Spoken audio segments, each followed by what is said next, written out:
دوباره پاییز و بوی عطر نارنگی. یه عصرونه پاییزی متفاوت، یه طعم آشنا، یه کیک خوش عطر و خوشمزه.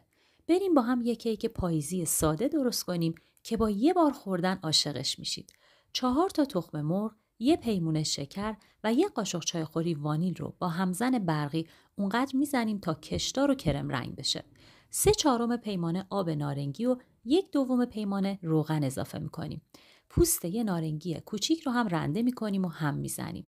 2 پیمانه آرد رو با 2 قاشق چایخوری بیکینگ پودر 3 بار الک میکنیم و در 2 مرحله اضافه میکنیم و با لیسک دورانی هم میزنیم.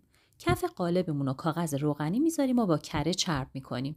مایه کیک رو تو قالب میریزیم، چند مرتبه میکوبیم و قالب رو میذاریم طبقه وسط فر و 35 الی 40 دقیقه بهش زمان میدیم.